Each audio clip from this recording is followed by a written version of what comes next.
All right, is this a case of we want it, we'll pay for it? A new poll from CNN showing most Americans would be okay with higher taxes if it means Medicare for all. What does that mean for 2020?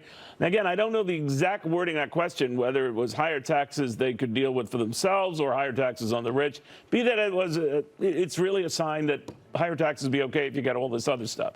Democratic strategist Capri Cafaro, America Rising Senior Vice President Alexander Wilkes, and the Washington Examiner's Tiana Lowe. Tiana, what do you make of this?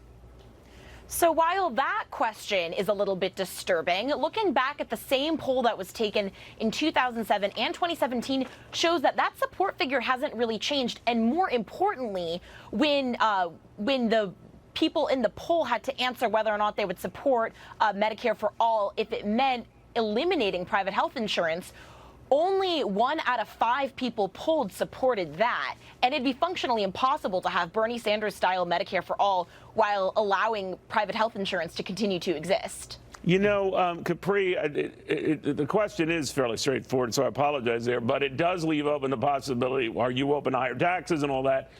People say yes, but I think some of them don't think it would be on them, that it would be on the well-to-do. Now, Bernie Sanders did say, well, the middle class will pay higher taxes. They'll get a lot more back and all this other stuff. Does that argument resonate? Well, I think the big thing that we need to remember is that Medicare for all, frankly, is not thoroughly fleshed out and well-defined, not only by those that advocate for it, but also by individuals that are saying that they support it. So in Congress, not only Bernie Sanders is a sponsor of a Medicare for all bill, but we see a number of other members, for example, in the House that also have similar Medicare for all bills. So how are you really skinning this Medicare for all cat? I think what this really shows is that people are not really very happy with the current healthcare system as it stands, but I don't think that they're necessarily willing to give up either employer-based health insurance or the existing Medicare structure that serves those that are age blind and disabled, for example, those over 65. That is a very popular program. So I think people think Medicare is great, so Medicare for all should be great. So I'm willing to pay a little bit more if I actually get to choose my doctor and do all these other things. But who knows? And I'm wondering, it's a huge if. No, it's you're a huge right. if. So, Alexander, I'm looking at that where the candidates who've been debating the last week or so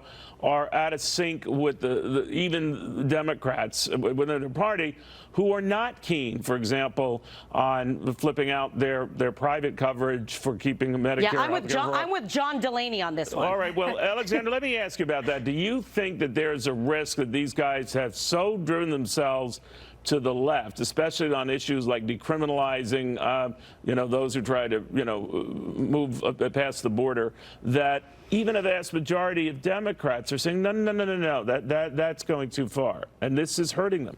Absolutely. Rewind to last week during the debates where this question, unlike the poll question we're looking at right now, was posed to the Democratic candidates. Do you support Medicare for all, knowing that it's going to lead to the elimination of private insurance? And we saw a number of the candidates raise their hands. A couple of these candidates, like Cory Booker and Kamala Harris, these are candidates that had previously been sort of tiptoeing around the issue. They really hadn't taken a firm stance, raising their hands. That was a very stark image. And moreover, they said, not only are we going to give Medicare for all for everybody, we're going to eliminate private insurance, it's going to be available to illegal immigrants who are not going to criminally punished for entering our country illegally. And so I think that, that was just such a stark reminder of how far left this Democratic Party has come. And I think it really puts a lot of these guys in very vulnerable territory for the general election. All right. Way too early to say, like all of you remind me, but it is remarkable. I want to thank you all very, very much. One of the things we